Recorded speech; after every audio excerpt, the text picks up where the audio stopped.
They didn't want to be friends with her anymore, which is sick. You know, if you don't want to be friends with somebody, leave them alone, but don't murder them.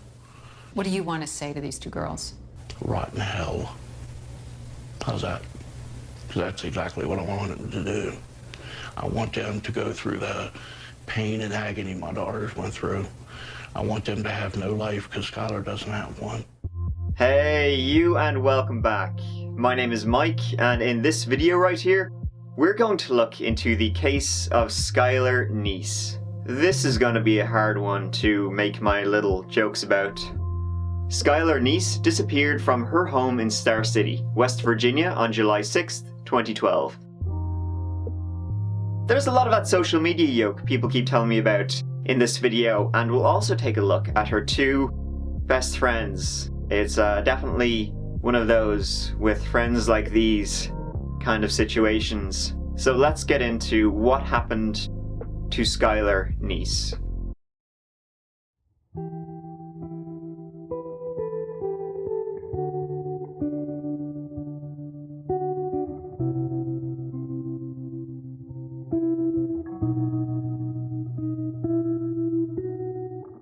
Skylar Neese was born on February 10th, 1996, to parents Mary and Dave Neese. Often described as intelligent, compassionate, stubborn, and bubbly, Skylar was an only child. She grew up and went to elementary school in Cheat Lake, West Virginia. When Skylar was in the second grade, she met Shelia Eddy. Shelia, who was 5 months older, was also an only child. The two girls immediately became friends. They began high school together in 2010. At high school, the two met Rachel Shoaf, an aspiring actress and singer. The world around me changes. Like Skylar and Shelia, she too was an only child. The three started hanging out together and began to get into just a little bit of trouble, like nothing major. Drinking alcohol, smoking weed, skipping school, breaking curfew, that kind of stuff. Parents and friends of both Skylar and Rachel claimed that Shelia was a bad influence on the two. Some of Skylar's friends actually avoided hanging out with her when she was with Shelia, whom they described as mean and controlling. Rachel's friends said the same thing about Shelia, whom they blamed for changes in Rachel's personality and her behaviour. Regardless, Skylar had no intention of breaking up her relationship with Shelia, a friend she looked up to. Rachel's reasons, however, for staying and hanging out with Shelia were less obvious. She was from a relatively affluent family and was more popular than Shelia. She didn't really need her to be cool. This is just straight out of a high school drama, it's ridiculous. I think Rachel just liked the fact that with Shelia she was able to do things she couldn't do with the friends who shared her similar religious background. She was able to break the rules with Shelia. Anyway, despite, Shelia being constantly described as the bad one, she was evil, that kind of stuff, it was actually Rachel. When she entered the scene, that's when things took a turn. For a while, everything seemed to be going fine until their sophomore year. Skylar then was put in an uncomfortable position when, during a sleepover in late summer 2011, she watched Shelia and Rachel have drunken sex together. The sleepover ended with Skylar and Shelia arguing. A rift had begun to form between Skylar and Shelia. While Shelia and Rachel were becoming closer, Skylar had started to become excluded. I can't sing when I'm high. You heard me. Oh my god, you know what? I need to tell you a secret. I just forgot. You have a secret from me? Well, I mean, I haven't told anyone. Not even Skylar? No. Okay. I didn't even tell Skylar that I get high. That's one of my secrets too. Like, I didn't tell her that. But anyways, well, I told my mom. That what? I rear-ended someone. I know. Often, Shelia and Rachel would dress alike, leaving Skylar the odd girl out. Both Shelia and Rachel were sexually active and had boyfriends, while Shelia and Rachel viewed Skylar as kind of an immature little tag-along. but she also knew a lot of things about Shelia and Rachel that no one else knew. She knew their secrets, which will cause a problem. Skylar hinted at this several times on Twitter, at one point tweeting, "I'd tell the whole school all the shit I have on everyone, which is a lot. Hashtag if I could get away with it." As I said, Twitter will come up a lot in this story. Arguments that were often held on Twitter between Skylar and Shelia continued to worsen. A tipping point came when, in early June 2012, Skylar and Shelia spent an entire one-week trip to Myrtle Beach fighting. And when they got home, Shelia told Rachel that Skylar has to die. Now, Sheila's call for murder didn't come out of the blue. Fellow students and a teacher even had overheard the girls talking about the best ways to dispose of a body in October 2011. Now, the fact was that just a few weeks before they were overheard talking about that, a body had been discovered not far from where they lived, so it wasn't really thought of that odd at the time. But according to one girl who overheard them, they were specifically talking about Skylar. However, when this girl told Skylar, "Hey, I just overheard your two best friends talking about how to dump your body and nobody would find it," Skylar was like, "Oh, they're just playing a game. No biggie. Whatever." Yeah. Even so, she confronted the girls about their conversation, but they assured her it was nothing. Would you guys rather suffocate or get shot? Get shot. Shot. It depends on where. Would you rather in the head? Shot. There would be no suffering at all. Eaten by ants or suffocated? Suffocated. Drowning or suffocating? Suffocating. It's almost the same thing. I know, but it's not. Right Because in if their head. you were on a pillow. But that wasn't the only warning sign. In spring 2012, worried that Skylar might blackmail them, Rachel allegedly told another student, "I wouldn't mind if she died." As you do. Rachel also half-jokingly blurted out, "We should kill her," during a science class, followed by Shelia nodding in agreement. Still, the group continued to hang out together, and while Skylar was aware of the state of her friendship with Shelia, still her best friend, she had no idea what was coming.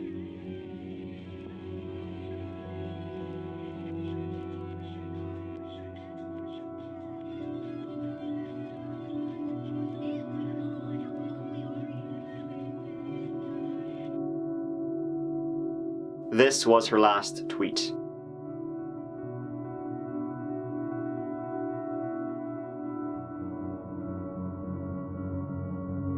On Thursday, July 5th, 2012, Skylar got home from her shift at Wendy's at about 10 p.m. She then kissed her parents goodnight, went up to her room. Around midnight, Shelia and Rachel either called or texted her, asking if she wanted to go for a ride with them.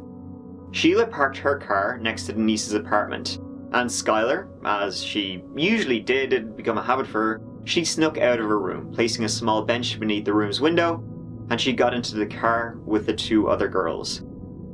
Unbeknownst to Skylar, the trunk of Sheila's car contained a shovel, fresh clothes, towels, and bleach. The three girls then drove to Morse Run Road, a one-lane back road.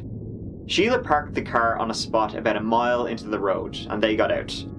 They chatted for a while, and when Skylar started walking towards the car to pick up a lighter, the girls counted to 3, and, on this pre-arranged signal, started stabbing Skylar with knives they'd kept hidden beneath their hoodies.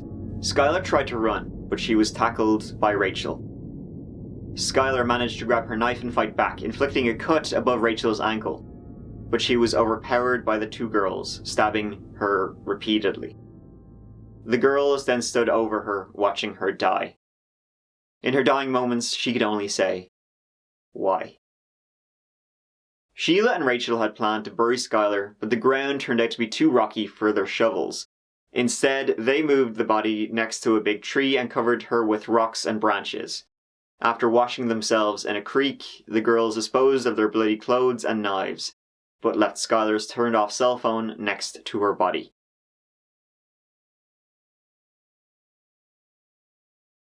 All of this took a few hours, and the girls were back home by dawn. The next day, Skylar's parents left for work early. They assumed Skylar was still asleep in bed. Her father, Dave, came home around midday so that Skylar could borrow his car for her shift at Wendy's. However, no one was home, and the door to Skylar's room was locked from the inside.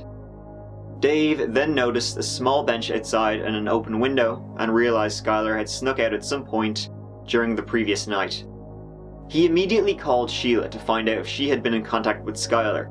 She admitted to having talked to Skylar on the phone around midnight, but she hadn't seen her.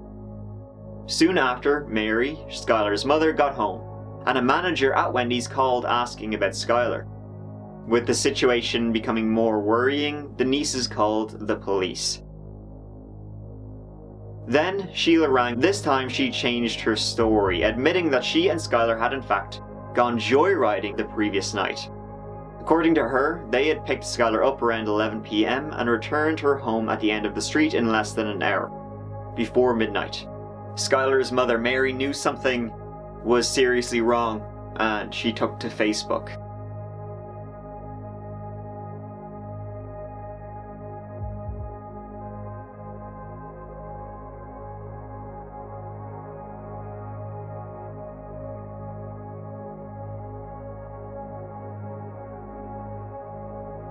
Soon after, Shelia and her mother, Tara, arrived at Skylar's home wanting to help in the search for Skylar. They began by knocking on nearby houses. Have you seen her? Is she here? Did you see anything? They got nothing.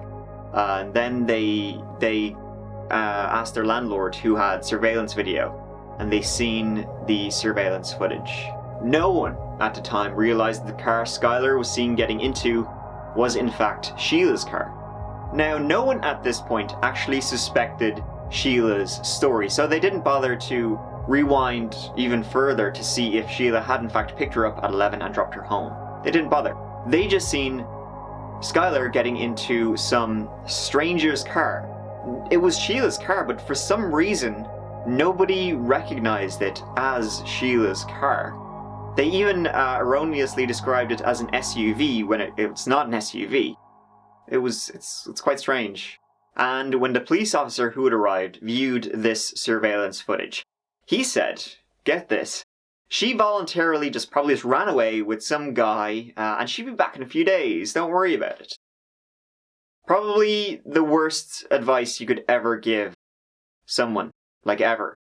After Skylar went missing, Shelia definitely played the victim card. Kinda.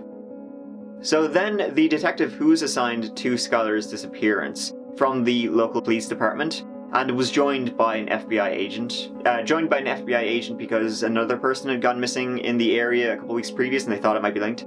They interviewed Shelia on July 9th, 3 days after the murder. Shelia merely repeated what she had told earlier about picking Skylar up at 11 p.m. and dropping her off less than an hour later. Shelia seemed more curious about the investigation than worried about her missing friend. And it was the police detective who, when interviewing Shelia, noticed she had a silver car and linked that to the one in the surveillance footage. And the next day, the detective called Rachel, and Rachel pretended to know nothing about Skylar's disappearance. She had left for church camp on July 7th, but spent the morning of July 6th boating with her mother and her mother's friend. Both her mother and her mother's friend noticed the cut on Rachel's ankle. It was agreed that Rachel would show up for a face-to-face interview once she got back from the camp, but she never showed. When the detective later got a chance to interview Rachel face-to-face, she told the exact same story as Shelia, that they had dropped Skylar off before midnight. And the detective thought that their stories that they told separately were so precise to such a degree, they seemed rehearsed. Nevertheless, there was nothing really to go on. Skylar was last seen getting voluntarily into a car, so they couldn't issue an Amber Alert.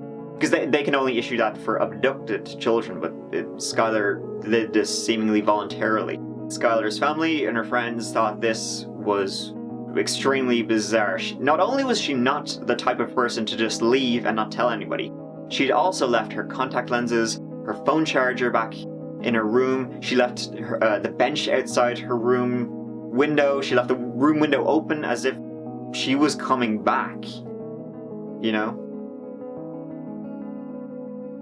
The school year then started about a month later, and they were still no closer to finding out anything about Skylar. Mary Neese, understandably, was pretty darn unhappy about this, and she contacted the state police, and they took on the case. Warrants were issued to seize the means of electronic communication from Shelia and Rachel. The state police also reviewed the surveillance tapes several times, before finally figuring out Shelia is never seen picking Skylar up at 11 p.m. We're going to start with her father, Dave Neese. Thank you, sir, for being here. Our hearts go out to you. We know these past 2 months must have been horrific. Tell us about what your daughter did right before she disappeared. How did she get out of your home, and what did she do, according to you, with her friends? Well, she came home from work, like you said, that evening, and she got home and walked in the door. She went over to her mother, hugged and kissed her mother, and she came over to me, kissed me, and, went to her bedroom, and that's the last we've seen of her. Now, Shelia had tried to insert herself into the investigation from the get-go. She kept on trying to get onto the Neese's good side. She would cry and appear upset and completely distraught over Skylar and wherever she was. She would distribute missing posters and everything, you know, appearing to be the biggest victim of all. She began to ask the Neeses about the investigation. And when the police told the Neeses, "Don't tell Shelia about where we are in this investigation. We think, you know, she might know more than she's telling us. We have reason to be suspicious." Sheila then started getting other people to ask about the investigation. She wanted to, remain one step ahead at all times. And back at school, rumors about Shelia and Rachel just swirled and swirled. Rumors like maybe Skylar had overdosed and Shelia and Rachel had left her to die. Now, and at this time, Shelia was referring to the FBI and the state police as her best buds, and they were all hunky-dory trying to find Skylar together. Rachel, on the other hand, was starting to crack like an egg. Rachel was just trying to get away from it, wasn't having any of it, didn't even want to know anything, didn't even visit Skylar's parents. She just wanted to shut down almost and not hear anything, close her ears, bury her head. And Rachel really started to fall apart. And the authorities noticed. They helped push Rachel into changing her story after they pointed out the surveillance footage does not match up, and that they had their cell phone records, so they were able to kind of track where they were to a limited degree. So Rachel changed her story. She said that the three of them went out for a ride, and that Skylar just ran off into the woods, and that Shelia and Rachel, they weren't able to find her. And that was her story then. And Shelia then changed her story to match Rachel's story, but only after she heard Rachel had changed her story. On December 16th, and still no idea of what happened to Skylar, Mary posted a long message to her Facebook account. The post detailed the various steps that had been taken so far by the law enforcement and the community in order to find Skylar. Mary also implicitly called Shelia and Rachel out for lying, and even mentioned the possibility that Skylar might have been murdered. And here are some of the many, many tweets that Rachel and Skylar got.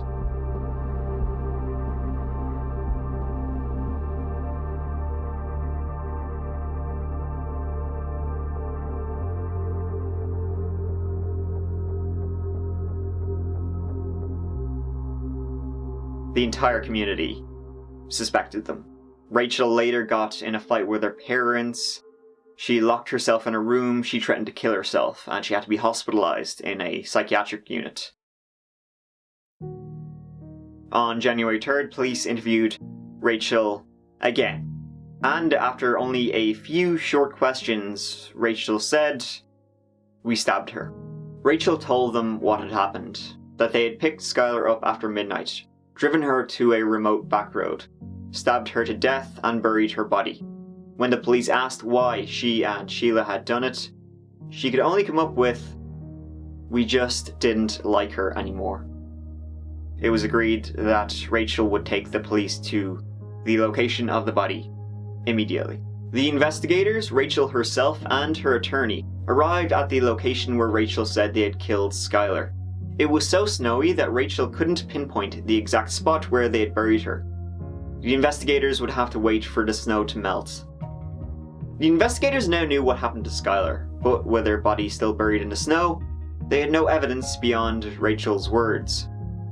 Knowing Shelia would be anxious to meet her buddy, they put Rachel's room under electronic surveillance and had her set up a meeting with Shelia. Unfortunately, Rachel wasn't able to extract anything incriminating out of Shelia on that occasion. 2 weeks later, on January 16th, the investigators returned to the spot, this time with a canine unit. The snow had mostly melted. While the dog's handler was picking up a GPS tracker that had fallen off the dog, he noticed skeletal remains under a pile of branches. 6 months after Skylar had disappeared, she was finally found.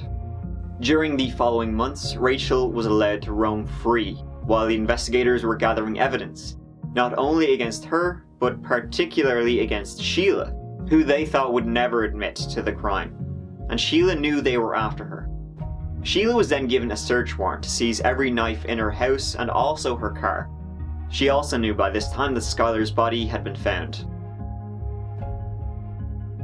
On March 13th, the body had been verified as being Skylar Neese's, and this information was released to the public. Skylar's post-mortem revealed she had been stabbed 50 times. Still, nothing else really about the circumstances of her death were announced. And Shelia tweeted this on that day.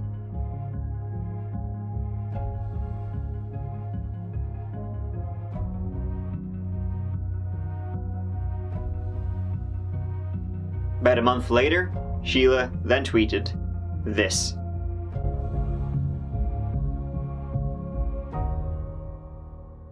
On May 1st, Rachel surrendered herself to the authorities and she had her first day in court where she pled guilty to the murder of Skylar Neese. She agreed to testify against Shelia in any trial.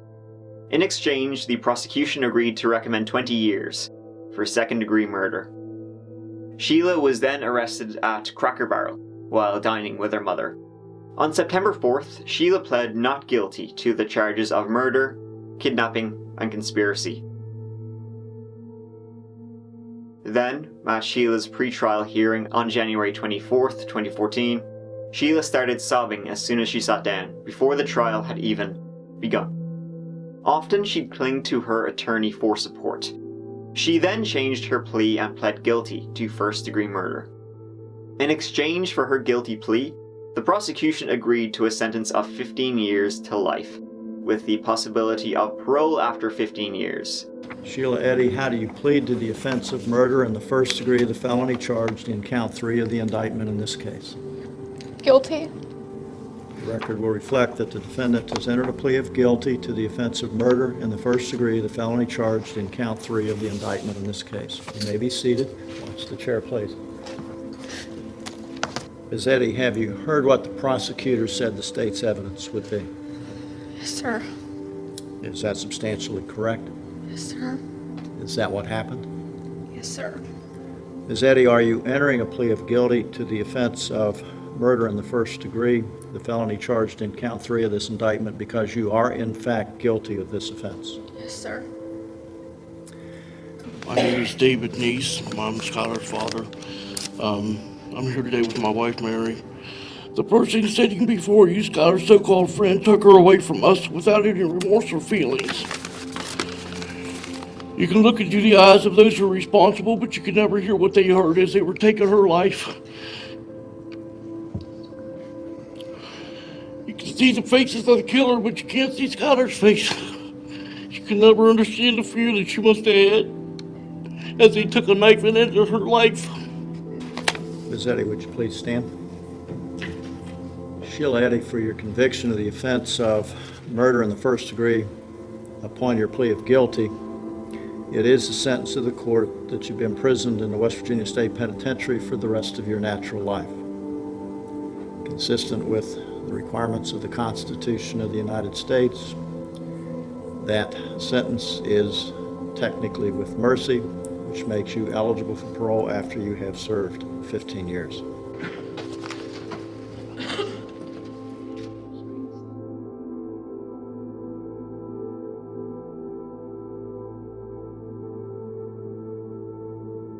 After the trial, Dave Neese, Skylar's father, swore that he'd be at every parole hearing to make sure Shelia never walks free.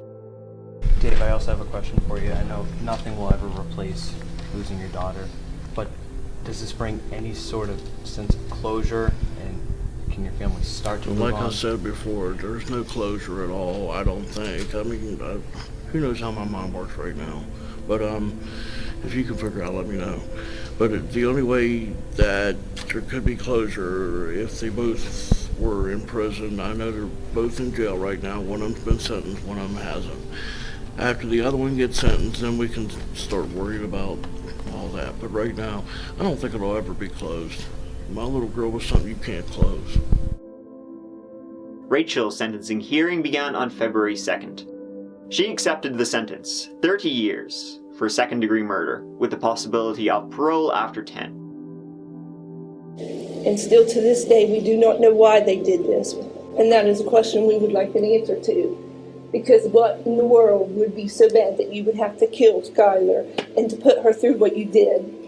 You didn't think about that when you were doing it, so why would we need to think about how you feel now? You stood there for over a year, comforting, being with us, telling us you knew nothing. When the police and everybody was coming close, then you decided to confess. You need to think about everything you put us, your family, and everyone else through with not being able to have the pleasures that other kids could have. No grandchildren, no marriages, no prom, no graduation. How do you think that would make us feel?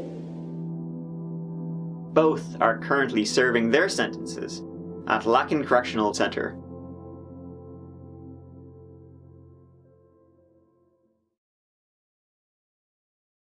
In 2014, Skylar's parents sued the girls and their mothers for damages over Skylar's death.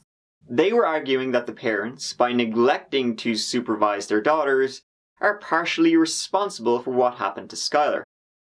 Now that doesn't really seem right. I mean, Shelia and Rachel's parents are no more responsible for what happened to Skylar than Skylar's parents are for not watching her enough, and therefore she was able to escape out her room the night she died. Now that case never went to court as Skylar's parents accepted an offer from their legal teams. They settled for $5 million. However, it's unlikely they will ever see that money. One of the most disturbing things about this case is how there was seemingly no motive other than they didn't like her anymore, which is just terrifying and extremely disturbing. It is an extremely sad and tragic case of what happened to Skylar Neese, a case of teenage jealousy, anger, resentment. I don't know. But it is straight out of like a high school drama. I'm pretty sure there's actually a movie or TV shows of high school things that are based on this. And that's the story of Skylar Neese. Pretty disturbing. Let me know what you think about it down below. And finally, thank you so much for watching. If you'd like to see some more of my videos, please subscribe if you'd like to. That'd be awesome.